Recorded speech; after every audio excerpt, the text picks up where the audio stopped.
Serious. मैंने बताया था आपको 4 शॉर्ट केसेस हैं, एक शॉर्ट केस तमाम सिस्टम में से आएगा। 4 सिस्टम्स हैं, serious, respiratory, abdomen and nervous system. 20-20 number का एक शॉर्ट केस है और ये सॉलिड मार्क्स हैं। कोई एक आध कमांड आपको दी जाएगी, वो आपने पूरी करनी है, आपको 20 मार्क्स मिलेंगे। उससे रिलेटेड क्वेश्चन होंगे। जैसे सीरियस इसमें कवर करवा दिया। अब आते हैं हम एब्डोमेन के ऊपर। एब्डोमेन जो है ना, आपको पता है एरिया है जिसके अंदर हमारे जो सिस्टम्स आते हैं, जो ख़ास जिनको हमने एग्जामिन करना है। एक हमारा एलिमेंट्री सिस्टम है जिसको हम डाइजेस्टिव सिस्टम भी कहते हैं। दूसरा जो है जेनिटो यूरिनरी सिस्टम है जो मेन है। इसके अलावा स्प्लीन है जो कि आपके लिम्फाइड सिस्टम का एक हिस्सा है। एलिमेंट्री सिस्टम जो है वो स्टार्ट होता है from lips up till anal verge. ठीक है, आपके यहाँ से ओरल कैविटी से स्टार्ट होकर एनल वर्ज तक ये सारा आपका एलिमेंट्री सिस्टम है और लिवर और पैनक्रियाज जो है वो इसका हिस्सा है। अच्छा, इसको हम डिवाइड करते हैं 4 गट में, मिड गट में, हाइंड गट में। उनकी डिटेल्स में हम नहीं जाते। ओरल कैविटी से इसकी एग्जामिनेशन जो शुरू होती है, प्रॉपर जो एग्जामिनेशन शुरू होती है एब्डोमेन की, एलिमेंट्री सिस्टम की, ओरल कैविटी से शुरू होती है। ओरल कैविटी में आपने क्या क्या चीज़ें देखनी है। एक तो आप लिप्स के अराउंड देख लें कि आपको पेरिओरल चिरोसिस वगैरह तो नहीं मिल रही, आयरन डेफिशिएंसी एनीमिया में होती है। उसके बाद इसको मैं शॉर्ट से टच करता हूँ।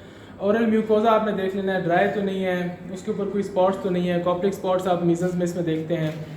इसके अलावा आपने टंग देख लेनी है। टंग जो है उसकी एट्रोफी तो नहीं हुई हुई, या वो किसी एक साइड पे वो जो है डाइवर्टेड तो नहीं है, या उसके जो पेपिलाज हैं वो जो है स्मूथेंड तो नहीं हो गए, या फिर इसके अलावा कोई इसके ऊपर आपको कोई पैच वगैरह, ल्यूकोप्लेकिया वगैरह तो नहीं मिल रहा, या आपको ओरल थ्रश कैंडिडिएसिस में वो तो चीज़ नहीं है। इसके अलावा फिर आपने टॉन्सिल्स देख लेने, टॉन्सिलाइटिस के लिए, डिप्थेरिया जो डिप्थेरिक मेम्ब्रेन होती है उसके लिए। फिर आपने फॉसिस वगैरह देख लेने हैं, फेरिंग्स देख लेना है, कोई डिस्चार्ज वगैरह। इसकी डिटेल में मैं नहीं जाता। ठीक है, अब हम आते हैं एब्डोमेन के ऊपर। कोई भी सिस्टम जब आप एग्जामिन करते हैं तो उसमें 4 चीज़ें होती हैं। पहली चीज़ है इंस्पेक्शन, जिसमें आपने जस्ट देखना है, उसको आपने हाथ नहीं लगाना पेशेंट को। दूसरा जो है पाल्पेशन है। तीसरा परकशन है। चौथा ऑस्कल्टेशन है। अब कुछ सिस्टम्स में जो है कोई एक आध चीज़ है, कोई एक आध चीज़ नहीं है, किसी एक आध चीज़ का ज़्यादा रोल है। जैसे अभी CVS किया तो वहाँ परकशन नहीं थी, लेकिन ऑस्कल्टेशन का वहाँ ज़्यादा रोल है। ठीक है, ऑस्कल्टेशन जो है, ऑस्कल्टेशन और पाल्पेशन उनका ज़्यादा उसमें अमल दखल है। तो अब एब्डोमेन जो है उसके लिए इंस्पेक्शन के लिए ये चारों स्टेप्स अभी हम एब्डोमेन के ऊपर करते हैं। तो एब्डोमेन की इंस्पेक्शन के लिए सबसे पहले पेशेंट जो है, ये प्रोटोकॉल अगर आपसे पूछा जाए तो वो कंफर्टेबली लाया होना चाहिए काउच के ऊपर, गुड लाइट सोर्स होना चाहिए, पेशेंट कंफर्टेबल होना चाहिए। आपने जाके सबसे पहले कंसेंट लेना है, उससे इंट्रोड्यूस करवाना है अपने आप को, कंसेंट लेना है। कंसेंट लेने के बाद इंस्पेक्शन में जो चीज़ें वो नोट करते जाएँ। इंस्पेक्शन नोट मतलब लिखना नहीं है, वैसे तो क्या इंस्पेक्शन में आपने सबसे पहले ओवरलुक लेना है, और इसके लिए ज़रूरी है कि आप फुट एंड पे जाएं। फुट एंड पे जाना है अपने पेशेंट के, और वहाँ से जाके आपने एब्डोमेन को देखना है। आप क्या चीज़ देखेंगे, सबसे पहले जो आप नोटिस करेंगे कि एब्डोमेन का कंटोर क्या है या उसकी शेप क्या है। नॉर्मल जो एब्डोमेन होता है वो ना तो प्रोट्यूबरेंट होता है, ना बहुत ज़्यादा स्केफॉइड होता है। ठीक है, जो नॉर्मल शेप है एब्डोमेन की वो स्केफॉइड शेप है, लेकिन बहुत ज़्यादा स्केफॉइड नहीं। स्केफॉइड कहते हैं बोट शेप को। ऊपर देखिए 2 कॉस्टल जो मार्जिन्स है ना, और नीचे 2 जो है इलियक बोन्स हैं, तो ये स्केफॉइड बनता है। लेकिन अगर ज़्यादा स्केफॉइड हो तो उसका मतलब ये है कि पेशेंट जो है वो वेस्टेड है या केकेक्सिक है। ठीक है, नॉर्मल जो एब्डोमेन होता है वो ना तो प्रोट्यूबरेंट होता है, ना वो बहुत ज़्यादा स्केफॉइड होता है। ठीक है, लेकिन जो शेप होती है वो मोर और लेस स्केफॉइड शेप होती है एब्डोमेन की। अच्छा, उसके बाद आपने जो नेक्स्ट चीज़ देख लेनी है, स्टार्ट किया है मैंने इनको बताया कि हम लोग 4 चीज़ें कर, जैसे वो थिन लीन हो, उसमें बहुत ज़्यादा ना स्केफॉइड होता है, ना प्रोट्यूबरेंट होता है। देखेंगे वो हम देखेंगे कि एब्डोमेन जो है उसमें प्रोट्यूबरेंस तो नहीं है। प्रोट्यूबरेंस कहते हैं जनरलाइज, जब एब्डोमेन जो है वो बल्ज कर रहा हो जनरलाइज, उसको प्रोट्यूबरेंस कहते हैं। तो उसकी जो कॉजेज़ हैं वो 5 Fs हैं। 5 Fs इसमें क्या चीज़ें हैं, फैट, दूसरा फीसिस, तीसरा फ्लेटस, चौथा फ्लूइड एसाइटिस, 5वां फीटस। ठीक, fat, faeces, flatus, foetus and fluid, ये 5 Fs हैं। इसके अलावा कोई और इंट्रा एब्डोमिनल ट्यूमर हो या ओवेरियन सिस्ट हो तो उसमें भी जनरलाइज जो है एब्डोमिनल प्रोट्यूबरेंस आपको मिलती है। ये 5 Fs आपको आने चाहिए, 5 Fs आपसे पूछे जाते हैं। इसके बाद आपने देखना है बल्ज।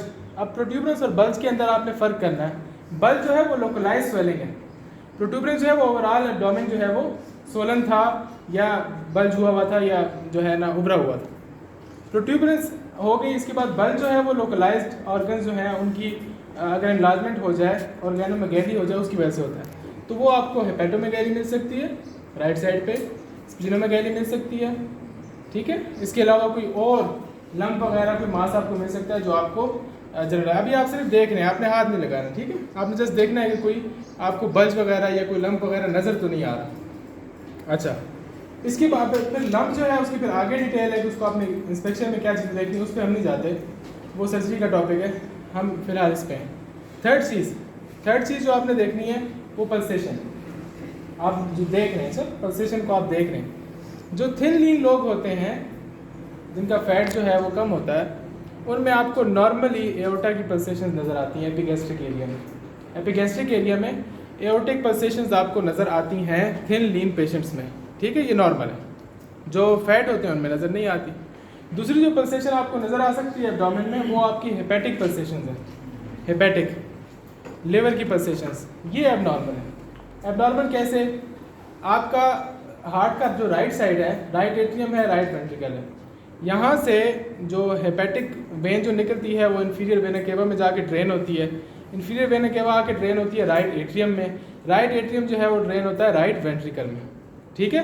अब राइट एट्रियम और राइट वेंट्रिकल के दरमियान है ट्राइकस्पिड वॉल्व। ट्राइकस्पिड वॉल्व की अगर रिगर्जिटेशन है, ये खुला हुआ है, ओपन है, तो जब राइट वेंट्रिकल नीचे से कंट्रैक्ट करेगा तो ब्लड कहाँ जाएगा? राइट एट्रियम में। राइट एट्रियम से inferior vena cava, inferior vena cava से लिवर, तो अल्टीमेटली प्रेशर कहाँ पड़ रहा है? लिवर पे। तो ट्राइकस्पिड रिगर्जिटेशन में आपको हेपेटिक पल्सेशंस मिलेंगी। ये बात आपने याद रखनी है। वो आपसे अगर पूछें कि हेपेटिक पल्सेशन आपको कहाँ मिलेंगी, किस कंडीशन में मिलेंगी, तो आपने बोलना है कि राइट हार्ट फेलियर या फिर जो आपका ट्राइकस्पिड सीवियर ट्राइकस्पिड रिगर्जिटेशन, उसमें आपको मिलती है hepatic pulsation. Right heart failure में जो लिवर है वो इनलार्ज हो जाता है, कंजेस्टेड हो जाता है, उस तरह की पल्सेशन उसमें नहीं मिलती। अच्छा, ये तीसरी चीज़ होगी।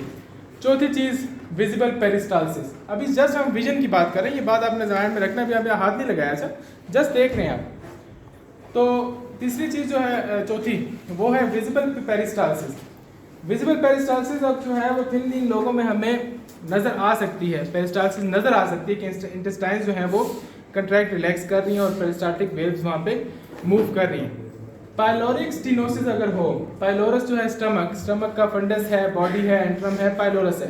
पाइलोरिक स्टीनोसिस अगर हो तो प्रेशर पीछे स्टमक की बॉडी के ऊपर पड़ेगा, ठीक है। तो वहाँ पे स्टमक जो है जोर लगा रहा है, आगे पाइलोरिक स्टीनोसिस है, तो वो जो उसकी कंट्रैक्शन है वो एग्जैजरेटेड हो जाएंगी और वो आपको विजिबल नजर आएंगी एपिगैस्ट्रिक एरिया में। पाइलोरिक स्टीनोसिस की जो विजिबल पेरिस्टाल्सिस है वो कहाँ नजर आती है? एपिगैस्ट्रिक एरिया में। इसके अलावा अगर कोई थिन आदमी है, उसकी असेंडिंग कोलॉन की अगर आपने पेरिस्टाल्सिस देखनी है, वो अगर नजर आ रही है तो आपको राइट इलियक फोसा में नजर आएगी, राइट साइड। असेंडिंग कोलॉन यूँ जा रही है ना, फिर ट्रांसफर से फिर डिसेंडिंग, ठीक है। असेंडिंग की राइट इलियक फोसा में नजर आएगी और डिसेंडिंग की जो है left side of the abdomen पे, लेफ्ट इलियक फोसा में, यहाँ पे आपको इसकी पेरिस्टाल्सिस नजर आएंगी। बीच में सारे स्मॉल इंटेस्टाइन हैं। इसकी जो आपकी पल्सेशंस मिलेंगी वो आपको एपिगैस्ट्रिक एरिया में, अम्बिलिकल एरिया में मिलेगी और वो उसका जो पैटर्न है वो स्टेप लैडर पैटर्न होता है। ये आ रही है, फिर नीचे यूँ जा रही है, फिर नीचे यूँ जा रही है, फिर नीचे यूँ जा रही है, क्योंकि स्मॉल इंटेस्टाइन यूँ करके पड़ी हुई है ना, तो जैसे स्टेप्स आप उतरते हैं ना, उस पैटर्न में आपको पेरिस्टाल्सिस मिलती है स्मॉल इंटेस्टाइन की। ठीक हो गया। पाइलोरिक स्टीनोसिस में आपको मिलेगी स्टमक की पेरिस्टाल्सिस एपिगैस्ट्रिक एरिया में। जो असेंडिंग कोलॉन है या राइट साइड की जो कोलॉन है उसकी आपको मिलेगी राइट इलियक फोसा में। लेफ्ट साइड की जो डिसेंडिंग कोलॉन है वो लेफ्ट इलियक फोसा में। और स्मॉल इंटेस्टाइन की जो पेरिस्टाल्सिस है वो स्टेप लैडर फैशन में आपको अम्बिलिकल और एपिगैस्ट्रिक एरिया में है। ठीक है, चौथी चीज़ होगी। अच्छा, इसके बाद अब ये कुछ नॉर्मल फिनोमेना थे, अब हम आते हैं थोड़े से एबनॉर्मल चीज़ों के ऊपर। आपने इसके बाद जो है वो देखनी है प्रोमिनेंट वेन्स। वेन्स कोई प्रोमिनेंट तो नहीं है। नॉर्मली आपको एब्डोमेन पे कोई वेन्स प्रोमिनेंट नज़र नहीं आती, सबक्यूटेनियसली हैं और वो इतनी लार्ज होती ही नहीं है कि वो आपको नज़र आए। लेकिन कुछ पैथोलॉजिकल कंडीशंस ऐसी हैं जिसमें जो है जो सुपरफिशियल वेन्स हैं वो एंगोज हो जाती हैं, वो बड़ी हो जाती हैं और सामने नज़र आने शुरू हो जाती हैं। मिसाल के तौर पर लोअर बॉडी से जो आपका ब्लड जा रहा है हार्ट की तरफ, जो वेनस रिटर्न है वो अल्टीमेटली कहाँ से होके जा रहा है? इंफीरियर वेना केवा से। ठीक है, अगर इंफीरियर वेना केवा ब्लॉक है, इंफीरियर वेना केवा ब्लॉक है तो जो अल्टरनेट रास्ते हैं, यहाँ पे इंफीरियर वेना केवा ब्लॉक होगी, अल्टरनेट जो रास्ते हैं वेनस रिटर्न के वो बड़े हो जाएंगे, वो खुल जाएंगे, बाईपासेस जो है वो बड़े हो जाएंगे और वो सुपरफिशियल वेन्स हैं आपकी एब्डोमेन की। एब्डोमेन के ऊपर आपको जो सुपरफिशियल वेन्स मिल सकती हैं वो फ्लैंक्स में मिल सकती हैं, दोनों साइड्स पे, एब्डोमेन की दोनों साइड्स पे। ये यूजुअली होता है जब इंफीरियर वेना केवा आपकी ब्लॉक हो।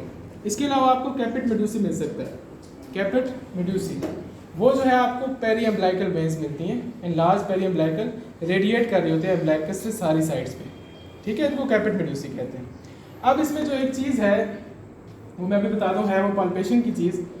इसमें आपने फ्लो देखना है कि वेंस का फ्लो किस साइड पे, वेंस का फ्लो किस साइड पे जो है ब्लड फ्लो कर रहा है। आपको देखने में तो नज़र नहीं आ रहा ना कि ब्लड नीचे से ऊपर जा रहा है या ऊपर से नीचे जा रहा है, उसको देखना ज़रूरी है। क्यों उसको देखना इसलिए ज़रूरी है, अगर blood flow from downward to upward जा रहा है इसका मतलब इंफीरियर वेना केवा ब्लॉक है, जो अल्टरनेट पाथवेज हैं उनसे ब्लड ऊपर जा रहा है और वो सुपीरियर वेना केवा में जाके गिरेंगे, क्योंकि इंफीरियर वेना केवा तो ब्लॉक है। ये बात आपको समझ आ रही? इंफीरियर वेना केवा ब्लॉक है, उसके जो है अल्टरनेटिव, ये देखिए ये जो है इंफीरियर वेना केवा, ये नीचे से जो है ना सारी लेग्स में से आना है, यहाँ पे ये समझ लें ये हार्ट है। ठीक है, यहाँ इंफीरियर वेना केवा जो है ब्लॉक हो गई। अब अल्टरनेटिव पाथवेज हो जाएंगे, यहाँ से ये यूँ, यहाँ से ये तो आपको एब्डोमेन की साइड्स पे जो है वो नज़र आ जाएंगे। अब यहाँ पे तो ब्लॉक है, ब्लड यहाँ से जा रहा था लेकिन आगे जाके ब्लॉक हो गया, तो इनका फ्लो ऊपर की तरफ होगा ना, ये जो प्रोमिनेंट वेन्स हैं, क्योंकि इन्होंने इसका काम करना है इंफीरियर वेना केवा का, ब्लड को नीचे से ऊपर लेके जाना है, जो कि नॉर्मली काम था इंफीरियर वेना केवा का, लेकिन इंफीरियर वेना केवा ब्लॉक हो चुकी है। ठीक है जी, समझ आ रही बात की? इसको देखने का तरीका इस तरह से है, फ्लो को देखने का। वेन आपको प्रोमिनेंट नज़र आई, आपने 2 इंडेक्स फिंगर्स यहाँ पे यूँ रखनी है वेन के ऊपर और उसको यूँ करके स्क्वीज़ करना। स्क्वीज़ करने से क्या होगा, ब्लड आपने ये जो इंटरवल है जो मैंने यहाँ से यहाँ तक ड्रॉ किया, यहाँ पे ब्लड नहीं है उस वेन के अंदर। उसके बाद आपने क्या करना है, ये वाला हाथ जो है ये लोअर एंड है, अच्छा ये लेग्स वाला एंड है, ये हेड एंड है, ये करके आपने इसको स्क्वीज़ कर दिया। अब इस वेन के अंदर जो है ब्लड नहीं है, इस 2 उंगलियों के दरमियान ब्लड नहीं है, ये आपने छोड़ा। अगर वो वेन दोबारा से इन्फ्लेट हो जाती है, भर जाती है, इसका मतलब ब्लड नीचे से ऊपर जा रहा है। ठीक है, फिर दोबारा किया, इसको छोड़ा, वेन वैसी की वैसी है, उसके अंदर जो है वो ब्लड नहीं आया, इसका मतलब नीचे से ऊपर जा रहा है। लेकिन अगर आपने ये वाली उंगली छोड़ी और ब्लड आ गया, इसका मतलब ऊपर से नीचे जा रहा है। ये फ्लो चेक करने का तरीका है। ठीक है, अच्छा प्रोमिनेंट वेन्स होगी। इसके बाद आपने प्रोमिनेंट वेन्स के बाद जो चीज़ चेक करनी है वो है आपका अम्बलाइकस। अम्बलाइकस जो है वो नेचुरली प्रेजेंट है, बेली बटन जिसको कहते हैं, सुन लें जी प्लीज़। अम्बलाइकस जो है ना नॉर्मली है, उसकी जो शेप है नॉर्मल जो अम्बलाइकस है वो इन्वर्टेड होती है। ठीक है, अंदर की तरफ मुड़ी होती है। 2 कंडीशंस ऐसी हैं जिसमें इवर्टेड हो जाती है। वो कंडीशंस कौन सी है? एक मैसिव एसाइटिस, अगर बहुत ज़्यादा फ्लूइड जमा हो जाए पेरिटोनियल कैविटी में तो उसमें जो आपकी अम्बलाइकस है वो इवर्टेड बाहर की तरफ आ जाती है। दूसरा अम्बलाइकल या पैरा अम्बलाइकल हर्नियस जो है उसमें आपको बाहर बंद मिलेगा। इसके अलावा अगर एब्डोमेन प्रोट्यूबरेंट है तो उसमें ज़रूरी नहीं है कि अम्बलाइकस इवर्टेड हो। ये 2 कंडीशंस ऐसी हैं। एसाइटिस भी अगर थोड़ी बहुत हो तो उसमें नहीं होता, बट अगर मैसिव एसाइटिस हो तो उसमें आपकी अम्बलाइकस जो है वो इवर्टेड हो जाती है, बाहर की तरफ निकल आती है। और दूसरा अम्बलाइकल या पैरा अम्बलाइकल हर्नियस जो है। अच्छा, इसके बाद जो अम्बलाइकस की जो शेप है, जो बेली बटन है उसकी शेप जो है इंपॉर्टेंट है। अगर एसाइटिस हो तो उसमें एक तो इवर्टेड होगा, दूसरा अम्बलाइकस जो है वो स्लिट शेप्ड होगी, लेकिन जो उसकी स्लिट है वो हॉरिजॉन्टल होगी। स्लिट जो है उसकी हॉरिजॉन्टल होगी इस तरह से, ये इवर्टेड है और हॉरिजॉन्टल। और अगर ओवेरियन सिस्ट हो, क्योंकि ओवेरियन सिस्ट ज़ाहिर आपको 2 एडेनेक्सियल मासेस है ना, राइट साइड पे है लेफ्ट साइड पे, तो यहाँ की अगर ओवरी बड़ी होती है तो वो जब अम्बलाइकस को उसको शेप को चेंज करेंगे तो अम्बलाइकस ऐसे वर्टिकल हो जाएगा, स्लिट शेप जो है वर्टिकल हो जाएगा। ठीक है, ये दो इंपॉर्टेंट चीज़ें आपको याद रखें। असाइटिस में स्लिट शेप, इवर्टेड और हॉरिजॉन्टल स्लिट, और जो ओवेरियन सिस्ट है उसके अंदर वर्टिकल स्लिट होगी। अच्छा, इसके बाद कुछ और एब्नॉर्मल चीज़ें आपने देख लेना फॉर स्कार्स के लिए आपने देखना है, नज़र मारनी है कि कोई सर्जिकल स्कार तो नहीं है उसको, या कोई किसी और कोई वुंड, कोई पिस्टल शॉट का, कोई फायर आर्म वुंड, या अपेंडिसाइटिस का, या फिर कोली का किसी चीज़ का स्कार, किसी भी, या मिडलाइन लेप्रोटमी, या फेलन स्टील, कोई फीमेल है तो उसके लिए सिजेरियन के लिए, वो उस किस्म का कोई स्कार तो नहीं है। फिर आपने देखना है स्ट्रायास के लिए।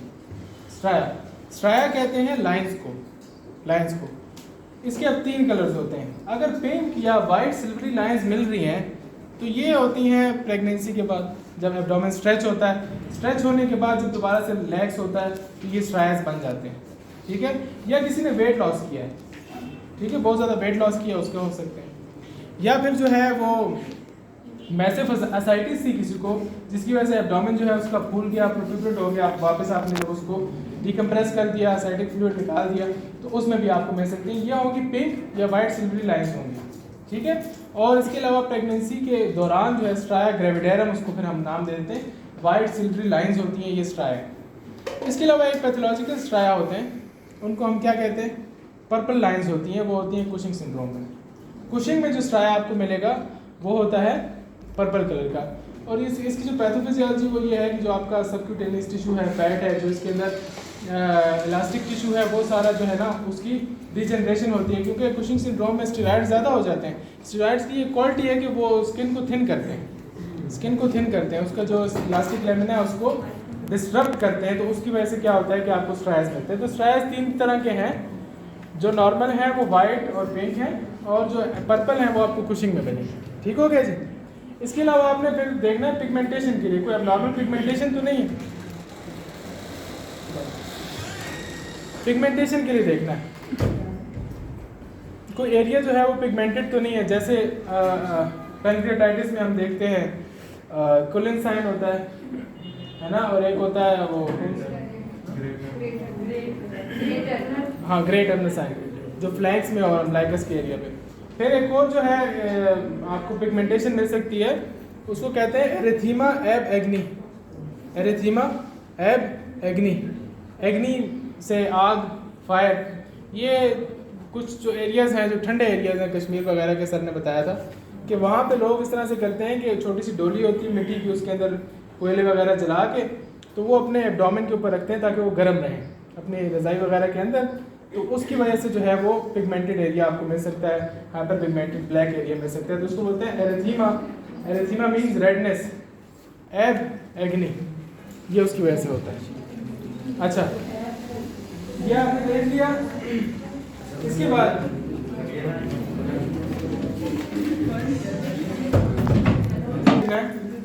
बाद आपने प्यूबिक हेयर देखना। अच्छा, एक बात मैं आपको बता दूं, एब्डोमेन की जो एग्जामिनेशन है उसके लिए आपने पेशेंट को एक्सपोज करना है from nipples up to mid thigh, ठीक है, और जेनिटेलियाज भी इसके अंदर आते हैं।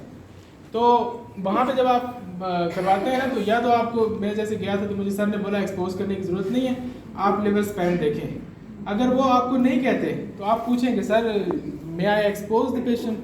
अगर वो आपको कहते हैं तो आपको एक्सपोज करना है, फिर अगर वो नहीं कहते तो फिर आपने नहीं करना, लेकिन आपने पूछना है, प्रोटोकॉल आपने पूरा रखना है। तो अब हम आए थे इस पे, तो इसके बाद जो हमने चीज़ देखनी है वो है आपके जो प्यूबिक हेयर। उसमें जो मेल पैटर्न होता है वो अपवर्ड कन्वेक्स होता है, और जो फीमेल पैटर्न होता है वो अपवर्ड कनकेव होता है। तो इसको देखने की इसकी सिग्निफिकेंस क्या है। कुछ ऐसे ट्यूमर्स होते हैं, टेस्टिकुलर ट्यूमर्स, जो कि एस्ट्रोजन प्रोड्यूस करते हैं, और उसमें जो प्यूबिक हेयर का जो पैटर्न है वो फीमेल हो जाता है, मेल्स के अंदर फीमेल पैटर्न आता है। तो इसके अंदर इससे आपको एक पैथोलॉजी की तरफ हिंट मिल सकता है कि भाई इसमें क्यों फीमेल पैटर्न क्यों है, अपवर्ड कन्वेक्स क्यों है, ठीक है ना। वो टैनल क्लासिफिकेशन आपने पढ़ी है ना, ये आपको बात समझ आ रही है कि मैं अपवर्ड कन्वेक्स की बात कर रहा हूँ। ये प्यूबिक हेयर इस तरह ट्रायंगुलर होते हैं ना, तो अगर अपवर्ड कनकेव है तो ये फीमेल है, अपवर्ड कन्वेक्स है तो ये मेल है। अच्छा, तो और अगर फीमेल्स जो हैं उनके अंदर आपको कन्वेक्स पैटर्न मिल जाता है तो उसमें फिर आप कहते हैं कि कोई है कोई टेस्टोस्टेरोन प्रोड्यूसिंग ओवेरियन ट्यूमर कोई है ऐसा जो टेस्टोस्टेरोन प्रोड्यूस कर रहा है, मेल पैटर्न आ रहा है, क्योंकि प्यूबिक हेयर का, एक्सिलरी हेयर का, सेकेंडरी सेक्सुअल कैरेक्टर्स का जो ताल्लुक जो है वो एस्ट्रोजन और टेस्टोस्टेरोन के साथ है। मेल्स में टेस्टोस्टेरोन, फीमेल में एस्ट्रोजन। ठीक है जी, अच्छा ये चीज़ हो गई। इसके बाद वो भी है ये वाले, ये एस्ट्रोजन से। अच्छा, इसके बाद जो लास्ट चीज़ आपने इंस्पेक्शन पे देखनी है वो आपने देखने हैं हर्नियल ओरिफिसेस। आपको नज़र तो कोई नहीं आ रहा हर्नियल, तो उसमें आप अम्बलाइकल, पैरा अम्बलाइकल, एपिगैस्ट्रिक और फेमरल और जो इनग्वाइनल हर्निया, ये जो इस एरिया के हर्नियाज हैं इन एरियाज़ को आपने देख लेना है और आप उससे कफ भी करवा सकते हैं, जस्ट देखने के हद तक, पालपेट नहीं करना कि यहाँ पे आपको कोई ऐसा नज़र तो नहीं आ रहा, कोई कफ के साथ बल्ज तो नहीं है, कोई कफ के बगैर बल्ज तो नहीं। अच्छा, मैंने कुछ लोगों को बताया था एपिगैस्ट्रिक और इसका हर्निया का जो फ़र्क था ना, अम्बलाइकल पैरा अम्बलाइकल जो है वो एक ही चीज़ है, अम्बलाइकल और पैरा अम्बलाइकल, तो उसमें अम्बलाइकल से ऊपर भी हो तो वो अम्बलाइकल हर्निया में ही आता है। और वो उसकी जो पैथोफिजियोलॉजी है, ये फार्मा को मैंने बताया था एक दो और को, कि जो मल्टीपैरस फीमेल्स हैं या ओबीज हैं उनमें जो है ये अम्बलाइकल और पैरा अम्बलाइकल हर्निया होता है, और जो एपिगैस्ट्रिक हर्निया है वो थिन लीन मेल्स में, जो फिजिकली फिट होते हैं उनमें होता है। चलें इसकी डिटेल में हम खैर नहीं जाते। तो ये हर्नियल ओरिफिस आपने देख लेना है, इसके साथ आपकी इंस्पेक्शन जो है वो कंप्लीट हो जाती है। लेकिन आपने इंस्पेक्शन जो है पेशेंट को बिठा के आपने बैक भी देखनी है। कहते हैं every abdomen has a back, back देखे बगैर अगर आपको कमांड मिलती है कि इंस्पेक्ट दी एब्डोमेन, तो उसमें आपने सिर्फ करना क्या है, आपने उसमें करना क्या है, आपको कहते हैं इंस्पेक्ट दी एब्डोमेन। आपने सबसे पहले इंट्रोड्यूस करवाया, कंसेंट दिया, वो चीज़ें मैं स्किप कर रहा हूँ, आपको आती हैं सारी, आप लोग थर्ड ईयर से देख रहे हैं। ठीक है, उसके बाद आपने पेशेंट को एक्सपोज कर दिया, समझे मैंने एक्सपोज कर दिया इसको। उसके बाद आके ना, पहले मैं राइट साइड में था ना पेशेंट के, इससे मैंने सारा कुछ कर लिया।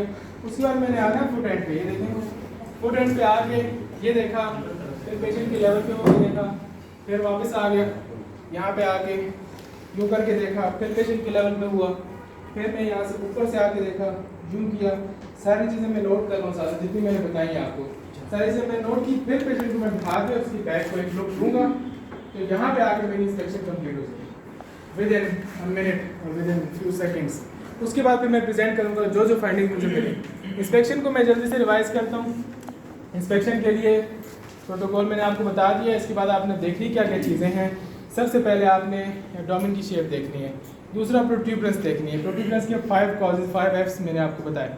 उसके बाद आपने लोकल बल्ज देखना है, हेपेटोमेगैली, स्प्लीनोमेगैली, उसके बाद या कोई और मास। उसके बाद आपने जो है पल्सेशंस देखनी है, पल्सेशन आपको एओर्टिक भी मिल सकती हैं, हेपेटिक पल्सेशन भी मिल सकती हैं। उसके बाद आपने देखनी है विजिबल पेरिस्टाल्सिस, एपिगैस्ट्रियम में मिल सकती हैं, स्टेप लेटरल फैशन में मिल सकती है, राइट साइड पे, लेफ्ट साइड पे। उसके बाद आपने जो है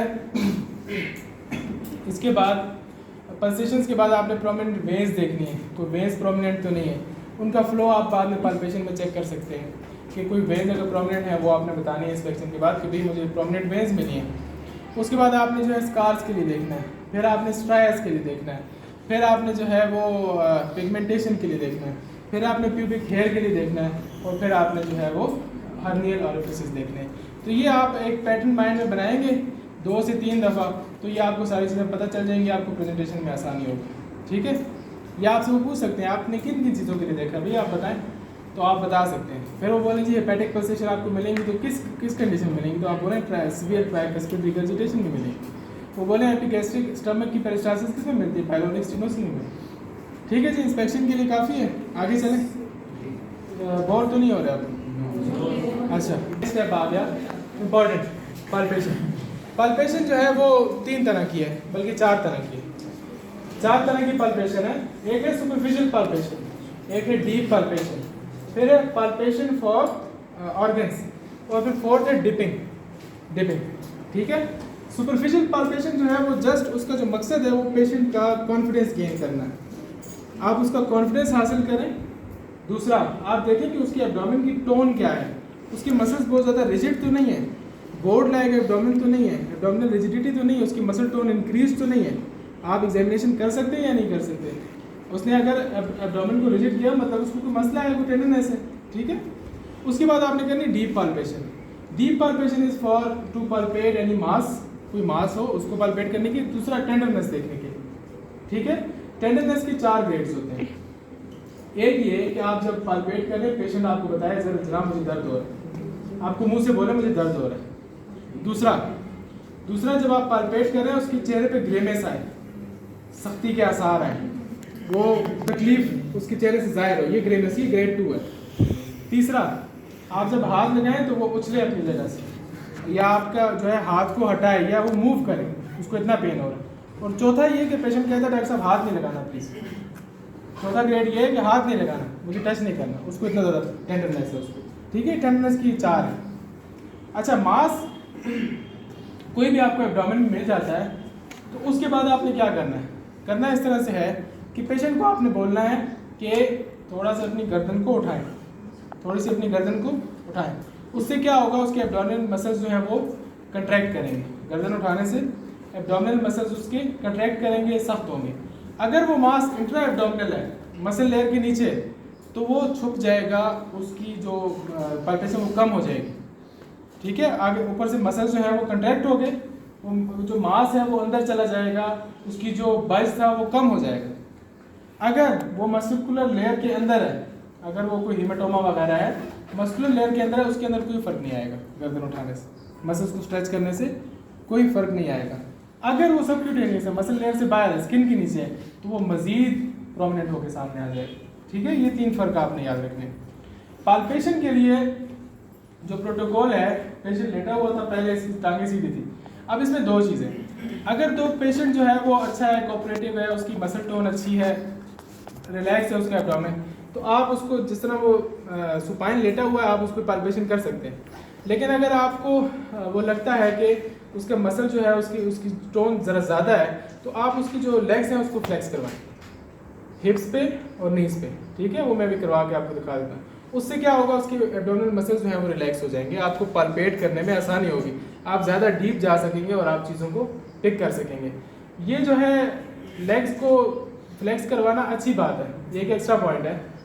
आप ना भी करवाएं कोई मसला नहीं, लेकिन करवाएं तो ज़्यादा अच्छा। मैंने किया था और उस पर मुझे शाबाशी मिली कि सर एक एक्स्ट्रा चीज़ थी। तो उससे ये होता है एब्डोमिनल मसल्स रिलैक्स हो जाते हैं, वो भी आराम करेंगे, तो आपको पाल्पेशन में आसानी होती है। तो डीप पाल्पेशन पे 2 चीज़ें हमने देखी, एक टेंडरनेस और एक कोई भी मास, ठीक है। अब ये जो सुपरफिशियल और जो डीप पाल्पेशन है, इनका पैटर्न दोनों का सेम है। पैटर्न क्या है कि आपकी जो एब्डोमेन है उसके, आप सबको पता है, 30 से पढ़ते आ रहे हैं कि नट्स हैं एब्डोमेन के। ब्लैक मार्कर क्यों है?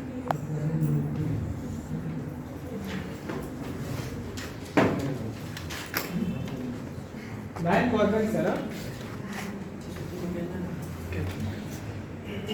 ये आपका जो है एपिगैस्ट्रिक रीजन है, ये आपका अम्बिलिकल है, ये हाइपोगैस्ट्रिक है, ठीक है।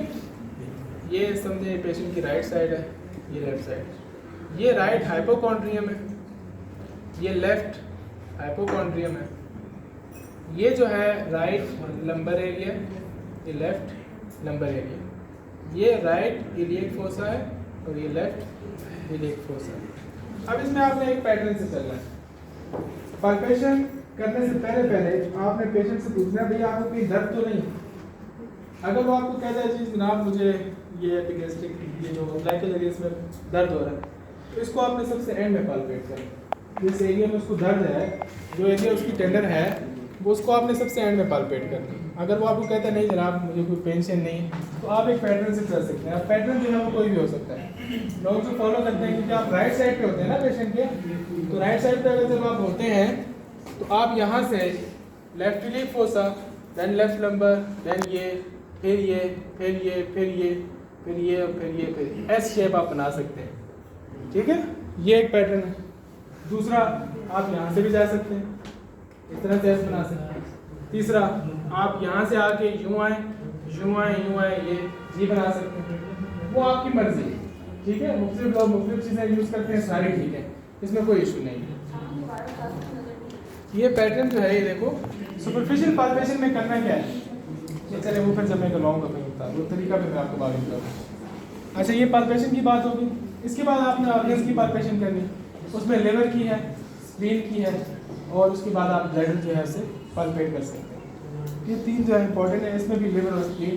हमारा जिस दिन बायवा था तो मुझसे लिवर स्पैन उन्होंने पूछा था कि लिवर का स्पैन क्या पल्पेट कर। अच्छा कुछ लोगों स्प्लीन था। हाँ तो इसमें से एक आता है, आसान है प्रोटोकॉल, अगर आपको आता हो तो हो जाता है। अच्छा ये ऑर्गन्स को आपने पल्पेट कर लिया। इसके बाद आपने क्या करना है, डिपिंग का एक और मेथड है। डिपिंग में आप क्या करते हैं, जो लोग बहुत ज़्यादा ओबीज होते हैं, बहुत ज़्यादा फैट होती है, जिनमें एसाइटिस होती है, तो उसमें हम किस तरह से पल्पेट करते हैं, फिंगर टिप से यूँ करके ना जोर देते हैं, तो फ्लूइड जो है वो साइड पे होता है, और आप कोई ऑर्गन अगर बड़ा है तो वेन्यू वगैरह तो वो आपको फील हो जाती है फिंगर टिप्स के ऊपर। डिपिंग आपसे नहीं करवाते, मुश्किल है, उसके लिए बहुत स्किल चाहिए, पेशेंट को तकलीफ भी हो सकती है, पोकिंग होती है उसमें। अच्छा इसके अलावा पल्पेशन आप और 3 चीज़ों की करते हैं। अच्छा पल्पेशन और आप करते हैं एओर्टा की जो है पल्पेशन, एओर्टा की पल्पेशन होती है अम्बलाइकस से स्लाइटली लेफ्ट साइड पे, अम्बलाइकस से स्लाइटली लेफ्ट साइड पे, ये जो एरिया है यहाँ पे आप ये अपने दोनों हाथ जो है ना थोड़ा सा अंदर करके उसको फील करते हैं, एओर्टा की पल्सेशन, एओर्टिक पल्सेशन आपको फील हो रही है अम्बलाइकस से थोड़ा सा लेफ्ट, ठीक है। इसके अलावा आप जो है एब्डोमेन के अंदर लिम्फ नोड्स को पल्पेट कर सकते हैं। एब्डोमेन के अंदर पैरा एओर्टिक लिम्फ नोड्स हैं, एओर्टा के ही साइड्स पे अगर आपको कोई मासेस मिल रहे हैं, कोई हार्ड मासेस या कोई लार्ज मासेस, तो वो पैरा एओर्टिक लिम्फ नोड्स हैं। इसके अलावा जो ख़ास है जिसके लिए एक लैंडमार्क है वो है आपका mesenteric lymph nodes. Mesenteric lymph nodes मतलब जो इंटेस्टाइन की, मेसेंटेरिक लिम्फ नोड्स के लिए ऐसा है कि आपने जाना है यहाँ से, ये आपका एंटीरियर सुपीरियर इलियक स्पाइन है, मिसाल के तौर पर एंटीरियर सुपीरियर इलियक स्पाइन, ठीक। यहाँ से आपने आना है अम्बलाइकस तक, देख लें यहाँ से अम्बलाइकस तक आप आ गए, एक इमेजिनरी लाइन आपने ड्रॉ कर दी, यहाँ से 3 सेंटीमीटर आगे जाना है, ठीक है। लाइन बन गई एक एंटीरियर सुपीरियर इलियक स्पाइन से अम्बलाइकस तक, और वहाँ से 3 सेंटीमीटर उसी को आगे बढ़ाना। फिर इसको आपने डिवाइड कर देना 3 हिस्सों में, इस पूरी लाइन को 1, 2 और 3। तो जो मिडिल थर्ड है ना, मिडिल थर्ड ये वाला एरिया, ये वाला ये जो मिडिल थर्ड है, यहाँ पे आपने पल्पेट करना है डीप, तो आपको मेसेंटेरिक लिम्फ नोड्स अगर लार्ज होंगे तो वो आपको फील होंगे, ठीक है जी। समझ आई इस बात? आपने एंटीरियर सुपीरियर इलियक स्पाइन से लाइन ड्रॉ करनी है imaginary up till umbilicus, umbilicus से 3 सेंटीमीटर आगे जाना। 3 सेंटीमीटर कितना होता है? 1 इंच से थोड़ा सा बड़ा। हाँ ये आप फिंगर ब्रेड्स भी ले सकते हैं। इसके अलावा अगर आप ये जो है ना, ये आपका ये जो एक पोर है ना नॉर्मल एडल्ट्स का, वो 1 इंच होता है, मतलब 2.5 सेंटीमीटर, तो इससे थोड़ा सा बड़ा। ये 3 फिंगर ब्रेड्स आप ले सकते हैं। ये रफली थोड़ा सा ज़्यादा हो जाता है सेंटीमीटर से, लेकिन वैसे हम यहाँ पे जो एग्जामिनेशन में लेते हैं वो हम सेंटीमीटर के मुकाबले में जो है वो फिंगर ब्रेड्स लेते हैं, वो मैं आपको बताता हूँ। तो ये जो है मेसेंटेरिक लिम्फ नोड्स की यहाँ पे पल्पेशन होती है। इसके बाद आप इनगुइनल लिम्फ नोड्स उनको पल्पेट कर सकते हैं, ठीक है, वो इसी एरिया में। अच्छा इसके बाद पल्पेशन में और क्या हो सकता है, आपकी जो हर्नियल ऑरिफिसेस है उनको आप पल्पेट कर सकते हैं, पल्पेट करवा के आपका रिफ्लेक्स भी करवा सकते हैं, ठीक है। वो जिस तरह की वो आपको कहते हैं, कमांड देते हैं हर्नियल ऑरिफिसेस आप पल्पेट करें, आप अम्बलाइकस पे रखें, उसको बोलें कफ करें, एपिगैस्ट्रिक में रखें, इनगुइनल एरिया में रखें, ये जो इनगुइनल हर्निया के लिए, फेमरल हर्निया के लिए, ये ग्रोइन के लिए, दोनों के लिए, इनगुइनल फेमरल दोनों के लिए, तो उसको आप वहाँ पे हाथ रख के कफ अगर आप उसे करवाएंगे, अगर आपको कोई बल्ज फील होता है तो ये भी पाल्पेशन में। पाल्पेशन का मतलब आप फिंगर से जो है ना फील कर रहे हैं। ये पाल्पेशन एग्ज़ाम के हवाले से तमाम है, वो मैं परफॉर्म कर रहा हूँ। इसके बाद आ जाती है परकशन। परकशन में आप जो है वो देखते हैं, लेवर के लिए परकस करते हैं, आप स्प्लीन के लिए परकस करते हैं, आप ब्लैडर के लिए परकस करते हैं, और आप असाइटिस के लिए फोकस करते हैं। उसमें फिर कुछ चीज़ें वो आगे फिर एग्जामिनेशन में करते हैं। और फिर लास्ट चीज़ जो है वो ऑस्कल्टेशन है। ऑस्कल्टेशन मंसूर ने बताया आपको कि आप जो है एओर्टिक एब्डोमिनल एओर्टा जो है उसको आप ऑस्कल्टेट कर सकते हैं एओर्टिक ब्रूई देखने के लिए, कोई एबनॉर्मल फ्लो अगर वहाँ पे है, कोई स्टेनोसिस वगैरह हुई भी, रीनल ब्रूई दे सकते हैं, हेपेटिक हम देख सकते हैं, हम हेपेटिक हम बीज की जो आवाज़ नहीं होती मक्खियों की, वैसे अगर उसके अंदर जो है ब्लड फ्लो ज़्यादा है, हेपेटोसेलुलर कार्सिनोमा में या सिरोसिस के अर्लियर स्टेजेस में आपको हेपेटिक हम मिलती है। और इसके अलावा आप जो है वो जो पेरिस्टाल्टिक साउंड्स जो हैं वो आप आपने उसको डेट करनी है कि आपने देखना है कोई इंटेस्टाइनल ऑब्स्ट्रक्शन तो नहीं है, क्योंकि इनिशियली जो है वो साउंड एग्जैजरेटेड होती है, बाद में एब्डोमेन जो है वो खामोश हो जाता है। पेरिटोनाइटिस हो तो उसमें आपको बाउल साउंड्स नहीं मिलती, ठीक है, बाउल साउंड आपने सुननी है। तो ये कहने से अच्छा, फिर इसके बाद लास्ट में जेनिटेलिया लाजमी देखना, एब्डोमेन का हिस्सा है।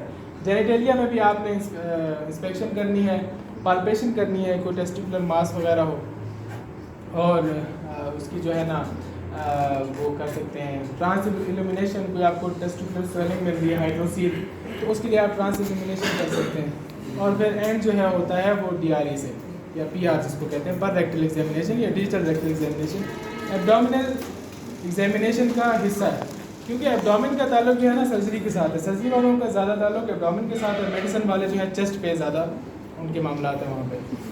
तो इसमें DRE बहुत ज़रूरी है, इंपॉर्टेंट है, ये आपने बताना, पूरा नहीं करवाता वो आपको। तो FCPS में जाएंगे ना तो आपको फिर लॉन्ग केस मिलता है, फुल कमांड मिलती है कि जनाब एग्जामिन करें एब्डोमेन को, तो वहाँ पे हो सकता है, यहाँ पे आपको कोई पूरा देता नहीं है, तो इस वजह से हाँ हो सकता है कि आप एंड इसको ज़बानी कलामी आपको पता हो कि एंड जो है यहाँ से होता है, इस पर जेनिटेलियस को आपने लाजमी एग्जामिन करना है और आपने जो है वो DRE करना, ठीक है। अभी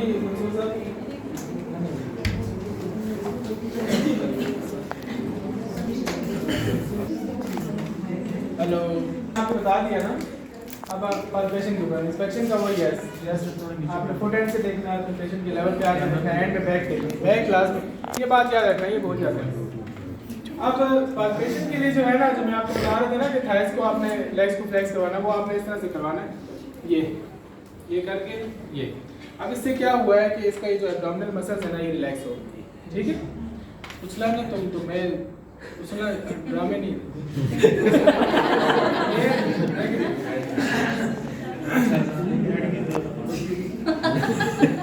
अच्छा, आपने इसकी लेग्स को जो है ना जब फ्लेक्स करेंगे तो एब्डोमिनल मसल्स जो है वो ऊपर से जो रेक्टस एब्डोमिनस है और ऑब्लिक्स हैं वो सारे आपके रिलैक्स हो जाएंगे, तो आप अंदर जो विजरस हैं उनको अच्छी तरह से पाल्पेट कर सकते हैं, ठीक है।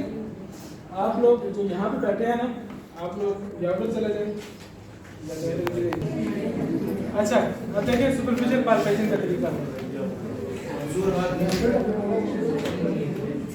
सुपरफिशियल पाल्पेशन जो है ना, आपने जस्ट अपना हाथ पहनना है पेशेंट का जो है ना कॉन्फ्रेंस लेना, ये देखिए। पहले आपने पूछना आंखों कहीं दर्द तो नहीं, पेशेंट के फेस को देखते हुए आपने ये देखें सारे क्वाड्रेंट्स जो मैंने देख लिए, 3 4 5 6 7 8 सुपरफिशियल पाल्पेशन, ये मूवमेंट है, ये मेटाकार्पोफेरेंजियल जॉइंट्स, बस तेरा है, ठीक है। इसमें मैंने देख लिया कि इसकी एब्डोमेन की जो टोन है मसल्स की वो क्या है।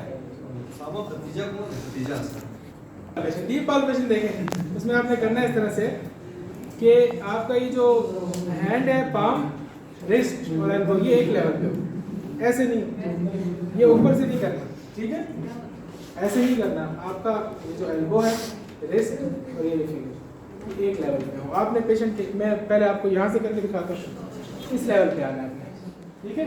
ये देखिए दिखा रहा हूँ, ये देखिए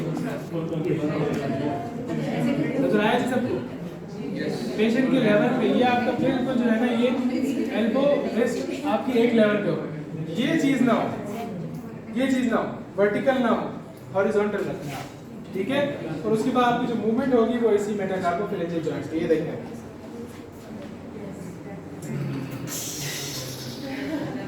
ये देखिए।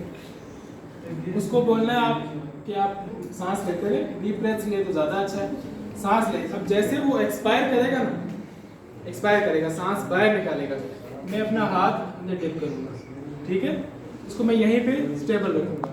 जैसे ही फिर वो इंस्पायर करेगा, अगर कोई मास होगा तो वो मुझे मेरे हाथ को आके टच करेगा। एक्सपायर जब उसने किया, उसका डायफ्राम ऊपर गया, एब्डोमेन रिलैक्स है, मैंने अपना हाथ अंदर घुसा दिया।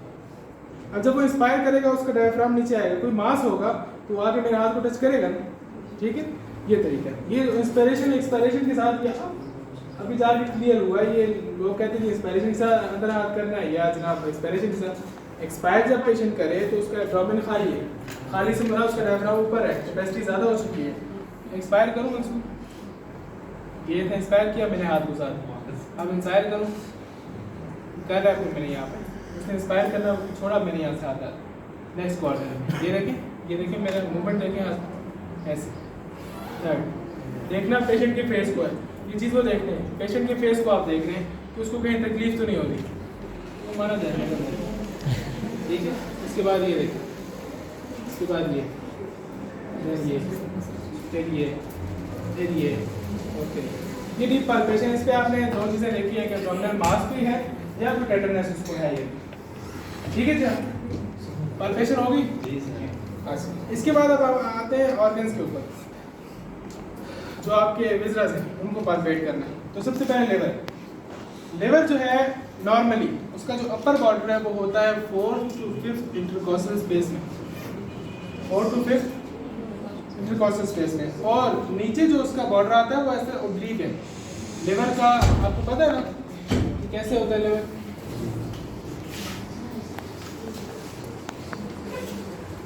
इस तरह होता है लेवर।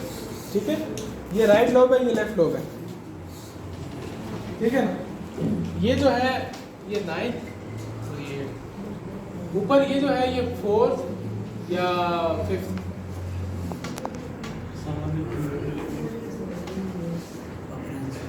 या 5th इंटरकॉस्टल स्पेस में इसका अपर बॉर्डर है लेवल का। तो जो लोअर बॉर्डर है वो राइट लोब का है 9th कोस्टल कार्टिलेज के लेवल पे, और जो लेफ्ट लोब है वो थोड़ी सी ऊपर है 8th कोस्टल कार्टिलेज के लेवल पे। ये आपने लैंडमार्क से याद रखना।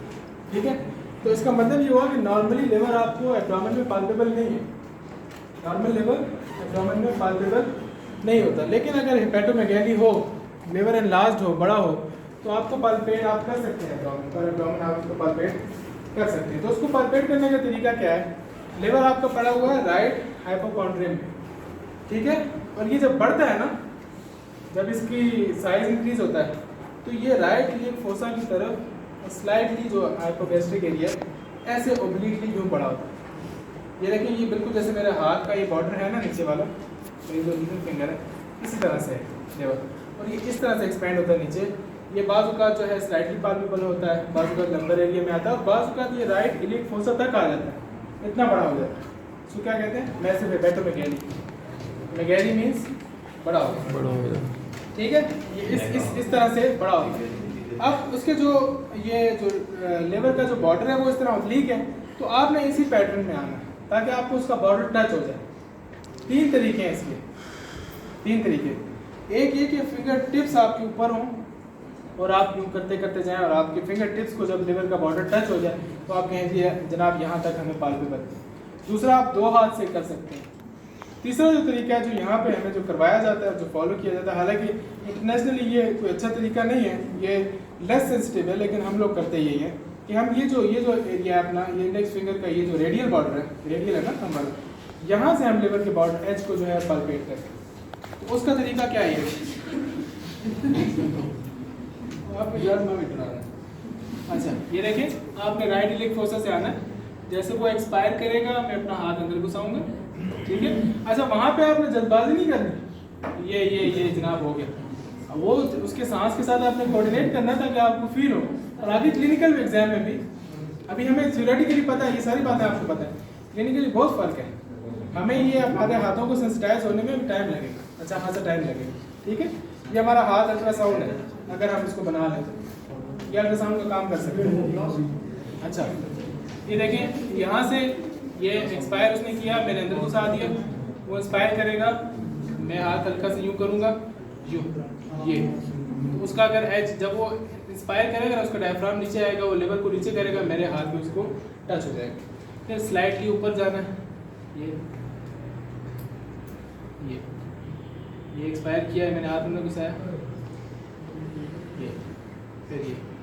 ठीक है, अभी मुझे पाल्पेट नहीं हुआ, लेवर पाल्पेट नहीं हुआ, नॉर्मली नहीं होगा। ठीक है, अगर मुझे पाल्पेट हो जाता है मिसाल के तौर पर यहाँ पर, ठीक है, ये इसका कॉस्टल कार्टिलेज यहाँ पे ख़त्म हो गया, ये कॉस्टल मार्जिन है इसका।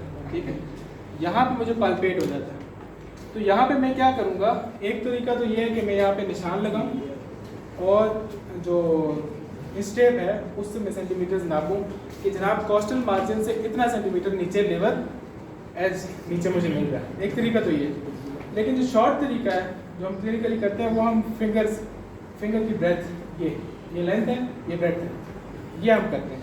मिसाल के तौर पर ये इसका कॉस्टल मार्जिन है, मुझे यहाँ पे इसका लेवर एज फील हो रहा है, तो मैं ये देखें 2 फिंगर्स मैंने रखी, इतना मुझे फील हो रहा है, तो मैं बोलूँगा कि लेवर जो है इसका लोअर एज है वो मुझे 2 फिंगर ब्रेथ में मिल रहा है, ठीक है। 2 फिंगर ब्रेथ जो है वो नीचे कॉस्टल मार्जिन से, कॉस्टल मार्जिन जो लोएस्ट रिब है, जो सबसे नीचे वाली रिब है उसको कॉस्टल मार्जिन कहते हैं ना, ठीक है। उससे नीचे 2 फिंगर जो है नीचे मुझे लेवर का एज मिल रहा है।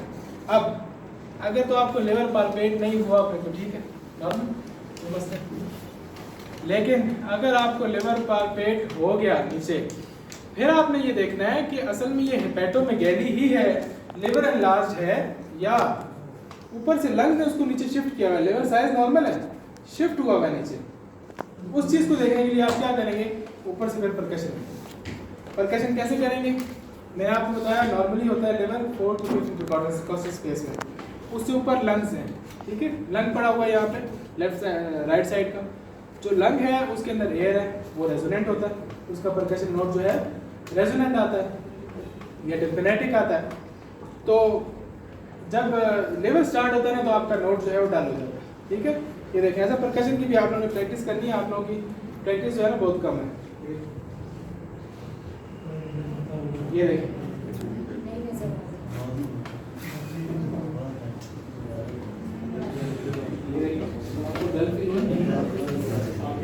यहाँ तक जो है वो रेजोनेंट है, और यहाँ पे आके डालो। सामा दोबारा करना, इधर सामने नहीं देखा। ये देखो, आप यहाँ से आए ना ऊपर से कंकस करते हो, ये देखो, चुप करके जरा नोट सुनो। ये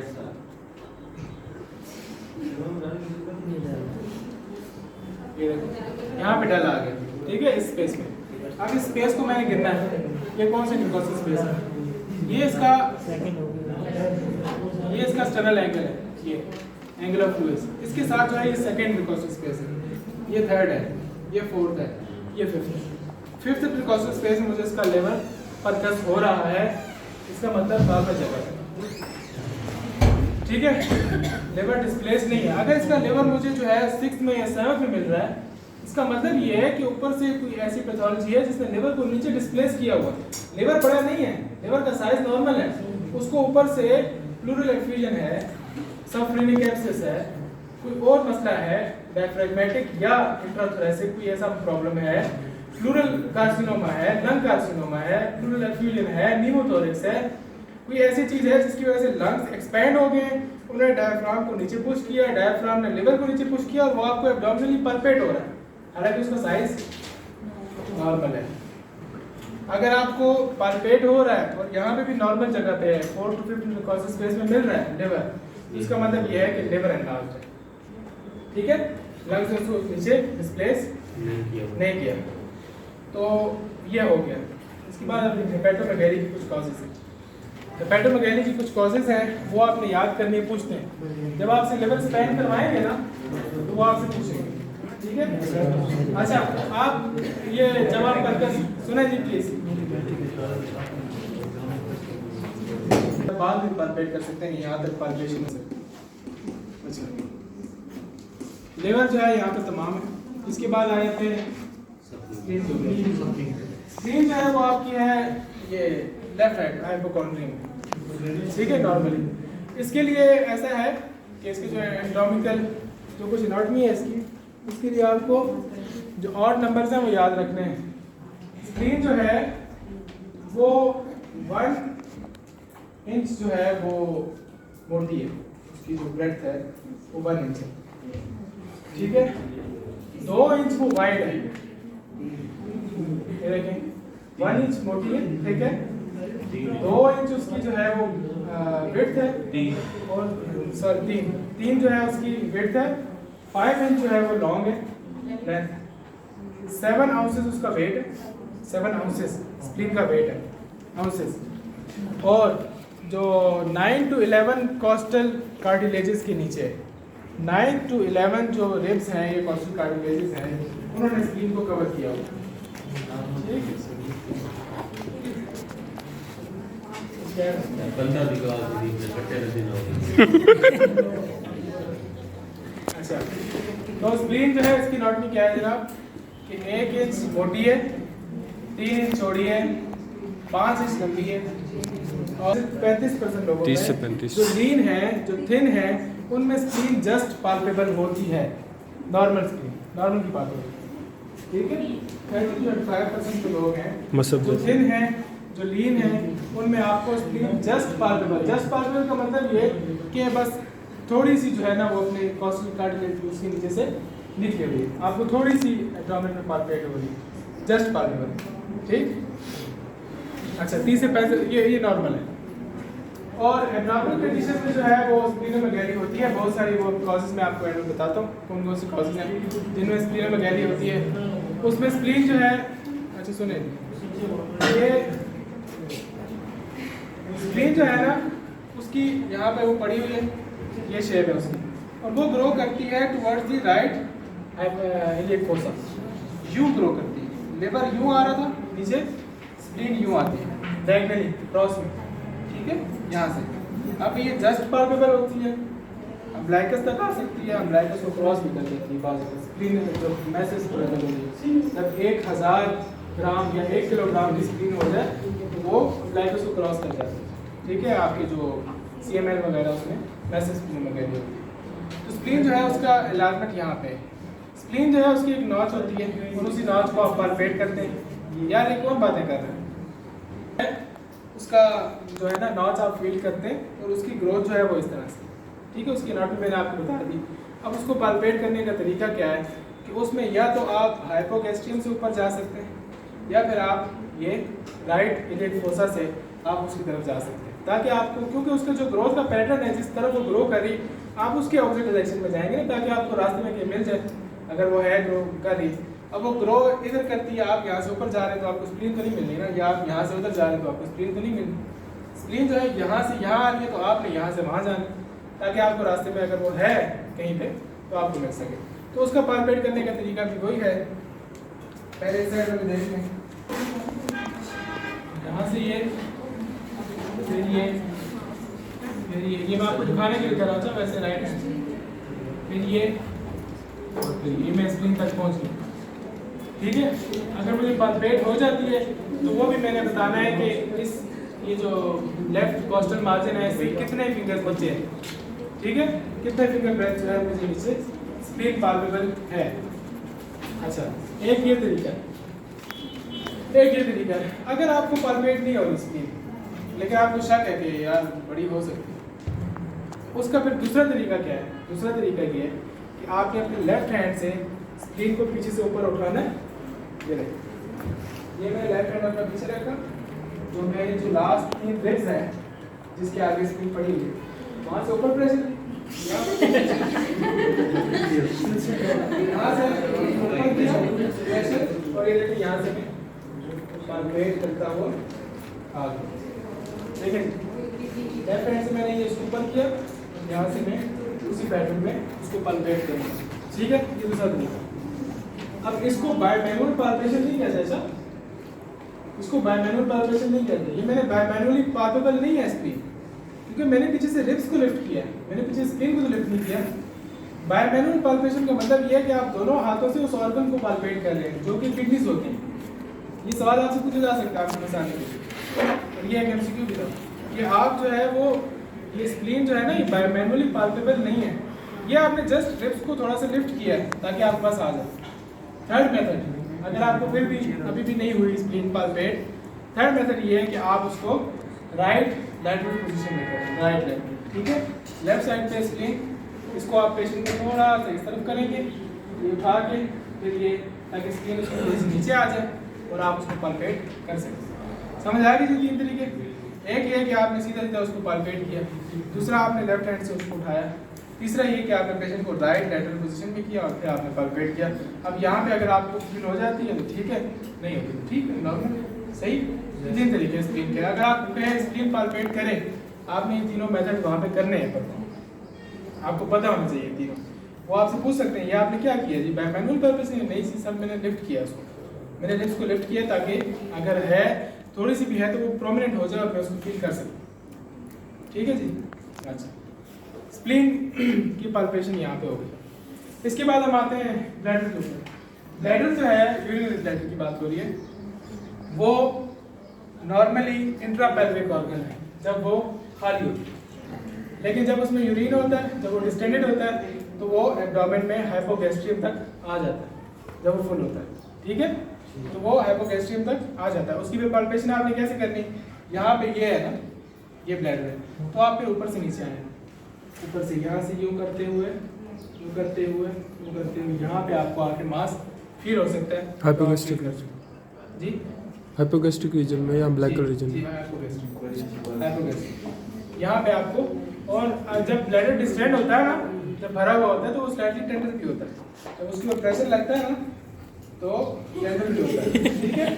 अच्छा, दूसरा ये कि उसका जो ब्लैडर की जो शेप इस तरह से है कि उसका जो रूफ है और जो उसकी एंटीरियर वॉल है वो ऐसे यू डोम बनाती है ना, ये जो जगह है ना मेरी फिंगरटिप, ये एब्डोमिनल वॉल के साथ यूरेकस से जो है ना जुड़ी होती है, तो आप इसको यूं करके ना यहाँ पे यूं पिंच भी कर सकते हैं।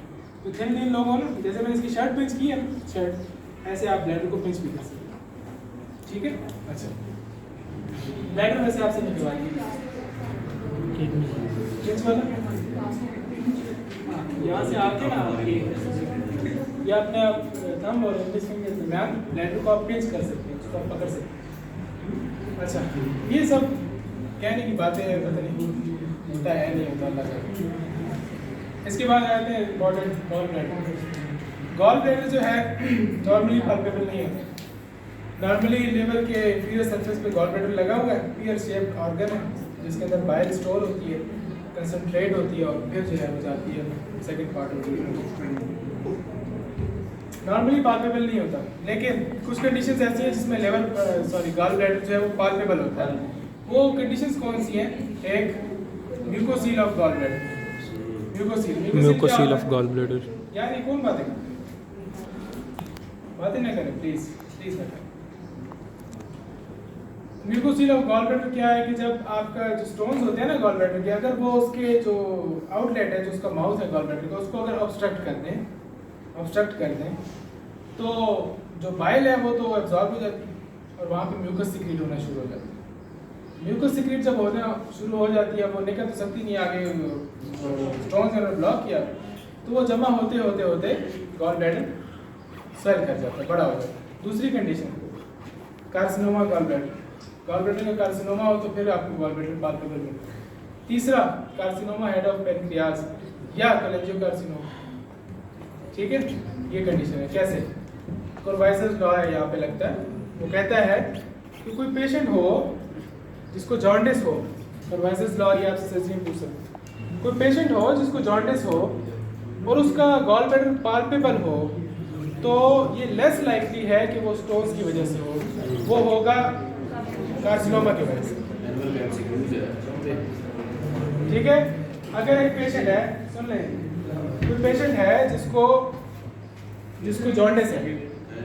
जॉन्डिस है और उसका गॉल ब्लैडर पाल्पेबल है, तो उसके ज़्यादा चांसेस ये हैं कि वो कैंसर की वजह से, या तो कार्सिनोमा हेड ऑफ पेनक्रियाज, उसने क्या किया, सीपीडी को ऑब्स्ट्रक्ट किया, उसकी वजह से बाइल ऊपर जमा हो गया और गॉल ब्लैडर आपका बड़ा हो गया। दूसरा, कोलेंजियोकार्सिनोमा। कोलेंजियो मीन्स सीबीडी का अपना कैंसर, उसने ब्लॉकेज की, उसकी वजह से ऊपर बाइल जो गॉल ब्लैडर है उसके अंदर जो है जमा होगी बाइल और वो बड़ा हो गया। ठीक।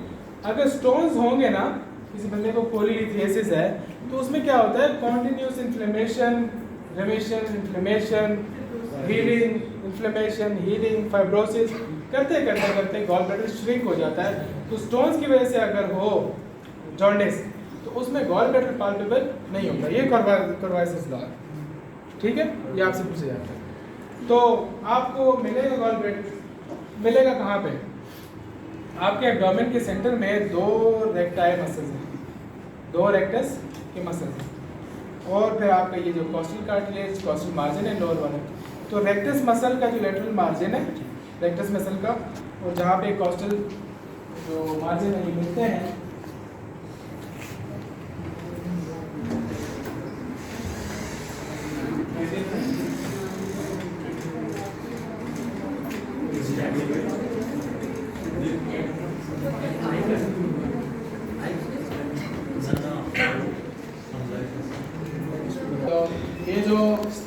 रेक्टस जो दो लॉन्गिट्यूडनल मसल्स हैं ना वर्टिकल, जिनके अंदर मैंने स्ट्राइचेस दी, ये रेक्टस मसल्स हैं, एब्स होते हैं, 6 पैक्स ये। और ये जो है आपका ये राइट साइड का जो कॉस्टल मार्जिन है, रिब्स का जो लोअर एंड है, और लेफ्ट साइड का, तो जहाँ पे कॉस्टल मार्जिन और जो आपका रेक्टस मसल है उसका जो लेटरल मार्जिन है वो मिलता है, यहाँ पे एक एंगल बनता है जहाँ पे मैंने क्रॉस लगाया है। इस एंगल के अंदर आपको गॉल ब्लैडर पाल्पेबल मिल सकता है अगर वो इलाज हो तो, नॉर्मल हालात में नहीं मिल सकता। उसकी कॉजेज मैंने आपको बता दी, या तो गॉल ब्लैडर का कार्सिनोमा होगा, या म्यूकोसील होगी, या फिर नीचे कोई एंड ऑफ पैनक्रियास का कैंसर है तो उस वजह से हो सकता है। ठीक है जनाब। अच्छा, अब ऐसा है, ये चलो मैं किडनीज के साथ आपको बताता हूँ। किडनीज पे आ जाता है, इंपॉर्टेंट करवाते हैं आपसे। किडनीज जो है ना, किडनीज उनको आप एक हाथ से पल्पेट नहीं कर सकते, क्योंकि वो फ्लैंक्स में है और वो रिलेटिवली मूवेबल है, रेट्रोपेरिटोनियल है, रिलेटिवली मूवेबल है। जब आप उनको पल्पेट करेंगे तो वो भाग जाएंगे आगे पीछे, आप उनको पल्पेट नहीं कर सकते अच्छी तरह से। तो किडनी जो है वो मैनुअली पाल्पेबल है, बाय मैनुअली पाल्पेबल है, बाय मैनुअली मतलब दोनों हाथों से आपने उनको पाल्पेट करना है किडनीज को, एक बात। दूसरा, किडनी जो है बेलोटेबल की है, बेलोटेबल किसे कहते हैं कि किडनीज को आप उनकी बैलेटमेंट कर सकते हैं, उनको आप उछाल सकते हैं ऊपर और दूसरे हाथ से फील कर सकते हैं, वो मैं अभी आपको करके दिखाता हूँ। ठीक है, अच्छा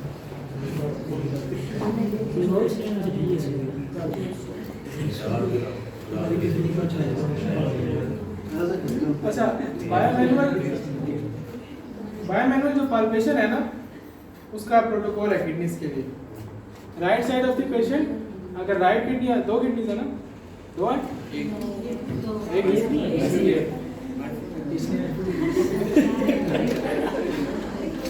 वो पूछ लेते। अच्छा, लंबर एरिया में आपकी किडनी। अच्छा, किडनी में आपको बताऊं कि जो राइट किडनी है वो स्लाइटली लोअर है, क्यों, लेवल की वजह से, और जो लेफ्ट है वो स्लाइटली ऊपर है। इलियक क्रस्ट से राइट वाली जो है ना, इलियक क्रस्ट से 1 इंच ऊपर है उसका जो लोअर पोल है। किडनी ऐसे लॉन्गिट्यूडनल होती है, किडनी का जो लोअर पोल है राइट साइड वाली किडनी का, वो इलियक क्रस्ट से 1 इंच ऊपर है, और जो लेफ्ट किडनी है वो 1.5 इंच ऊपर है, मतलब लेफ्ट किडनी ऊपर है, राइट किडनी नीचे। इलियक क्रस्ट से राइट किडनी का जो लोअर पोल है वो 1 इंच ऊपर है, और जो लेफ्ट किडनी है वो इलियक क्रस्ट से 1.5 इंच ऊपर, मतलब आधे इंच का फर्क है। और ऊपर जो है ये 11th thoracic स्पाइन तक जाती है, जो thoracic वर्टिब्रा है ना, उनके पीछे स्पाइनल प्रोसेस है ना, स्पाइन, तो 11th thoracic spine, 10th thoracic spine, वहाँ तक किडनी का अपर पोल आता है। लोअर जो है वो इलियक क्रस्ट से 1 इंच या 1.5 इंच ऊपर है। अच्छा, रेट्रोपेरिटोनियल ऑर्गन्स हैं, बायोमैनुअल पाल्पेबल हैं, दोनों साइड्स पे हैं। अगर आप राइट साइड की किडनी को पाल्पेट कर रहे हैं तो पेशेंट की राइट साइड होगी, आप पेशेंट की राइट साइड पे होंगे, आपका राइट हैंड ऊपर होगा, लेफ्ट हैंड नीचे होगा। पेशेंट की right side, right kidney, right hand ऊपर, तीनों चीज़ें राइट। ये देखिए, ये यहाँ से नीचे, और ये मैं दोनों हाथों से इसको पाल्पेट करने की कोशिश करूँ, रिलैक्स करूँगा। ये देखो, ये मकसूद बाजू नीचे कर, सामा दोबारा कर।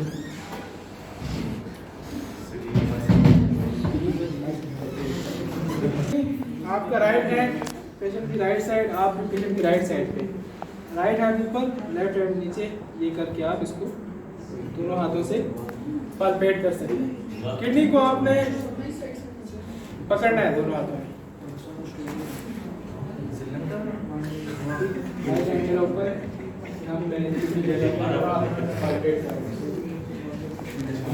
लेफ्ट साइड का अगर आपने किडनी करना है तो आप पेशेंट की लेफ्ट साइड पे जाएंगे। अब यहाँ पे चेंज आ गया, बाकी सारी एग्जामिनेशन आपने पेशेंट की राइट साइड से की थी, अभी आपने अगर लेफ्ट किडनी करना है पेशेंट की लेफ्ट साइड पे जाना है। इसके नंबर पेशेंट की लेफ्ट साइड पे जाएंगे और लेफ्ट किडनी होगी उसकी, और आपका लेफ्ट हैंड ऊपर होगा, आपका लेफ्ट हैंड ऊपर होगा और राइट हैंड नीचे होगा। तो याद रख लें, राइट किडनी के लिए राइट राइट राइट, पेशेंट की right kidney right side, right hand ऊपर, left kidney left side of the patient, left hand ऊपर। ठीक है, ऐसे ही पाल्पेट करेंगे। फिर दूसरी चीज़ है बैलेटमेंट। बैलेटमेंट जो है वो आप राइट साइड से दोनों की कर सकते हैं। उसके लिए आपने क्या करना है, ये देखिए, यहाँ पे मैंने एक जगह पे इसको कंप्रेस करके रख दिया, किडनी को मैं नीचे से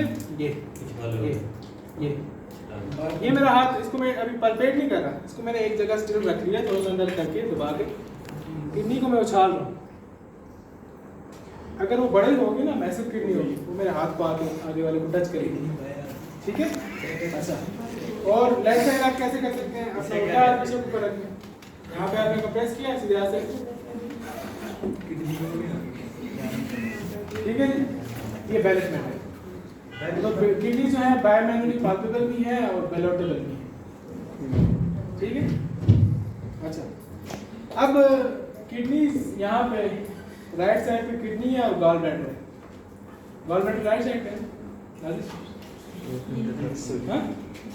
मेरा तो इसी बात है, राइट साइड लेवर के नीचे, लेवर के राइट साइड ऑफ हेड। यहाँ पे आपके राइट हाइपोकॉन्ड्रियम में गॉल ब्लैडर भी है और साथ ही पीछे लंबर एरिया में किडनी भी है।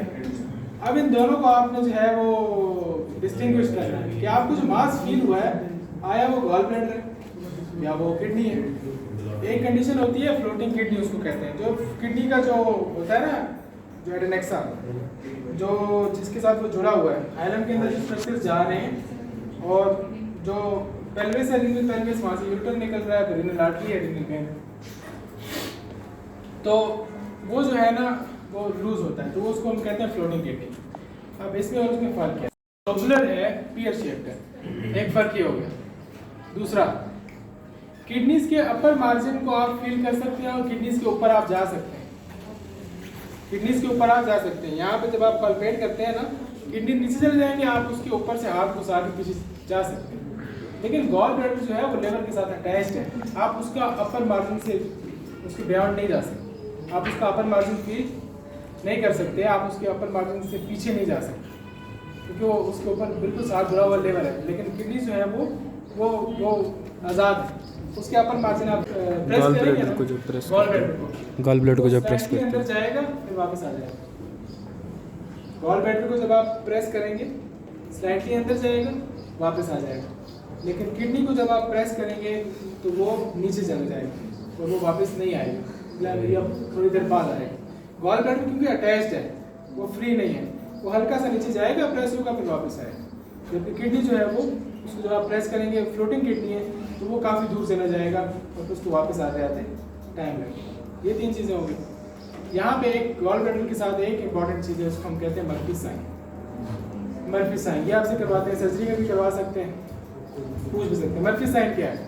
मर्फी साइन ये है कि ये देखें, ये जो आपका हाथ का ये जो मार्जिन है ना, ये वाला, ये आप ये जो एंगल जहाँ मैंने बताया था गॉल ब्लैडर होता है, कुछ लोग फिंगर से करते हैं, कुछ थंब से करते हैं। हमें जो सर ने बताया वो ये निकलता है कि कॉस्टल मार्जिन से अंदर, ये देखें, ये मैंने हाथ घुसा दिया, पेशेंट को मैंने कहा एक्सपायर करें पहले, उसने एक्सपायर कर लिया, एक्सपायर करते करते मैंने ये हाथ घुसा दिया ये अंदर, अभी मैंने इसको प्रेस किया हुआ, फिर मैं पेशेंट को बोलूँगा आप सांस लें आस्ते आस्ते, इंस्पायर करें। ये जो झटका मारा है ना, ये झटका इसलिए मारा है क्योंकि इसका गॉल ब्लैडर जो है वो मेरे हाथ पे आके टच हुआ है। जब इसने सांस लिया, डायफ्राम नीचे आया, लिवर नीचे आया, गॉल ब्लैडर सामने आया, इन्फ्लेम था। कोलिसिस्टाइटिस में ये मर्फी साइन पॉजिटिव होता है। कोलिसिस्टाइटिस इन्फ्लेम होगा तो उसमें टेंडनेस होगी, पेन होगा। मैंने हाथ यहाँ रखा हुआ था, जब उसने सांस लिया, उसका गॉल ब्लैडर मेरे हाथ पे आके टच हुआ, उसको दर्द हुआ, उसने सांस रोक लिया, उसको मर्फी साइन कहते हैं। Cessation of inspiration when inflamed gallbladder touches the hand of examiner, इसको कहते हैं मर्फी साइन। तो ये पॉजिटिव होता है किसमें? कोलिसिस्टाइटिस। ठीक, बस अभी ये है मर्फी साइन, ये है मर्फी साइन। एक और है रीनल मर्फीज, रीनल पंच। रीनल पंच, उसमें क्या करना है, पेशेंट को बिठाना है आपने, ठीक है, और दोनों साइड्स में किडनी, जो आपका वर्टिब्रल कॉलम है ये सेंटर में, और यहाँ पे आके रिब्स खत्म हो रही है। रिब्स और वर्टिब्रल कॉलम जहाँ पे मिल रहे हैं, ये हो रही है, ये जो एरिया है, ये जो एरिया है, ये वर्टिब्रल कॉलम है दरमियान में, यहाँ पे इसकी रिब्स का लोअर है, तो जहाँ पे ये दोनों चीज़ें मिलती हैं यहाँ पे होते हैं आपके रेट्रोपेट्रोनियल होती है। यहाँ पे आपने करना क्या है, ये खींच के मार, खींच हल्का सा, रीनल पंच परकस करना है, अच्छा ऐसे जोर से मैं करूँ?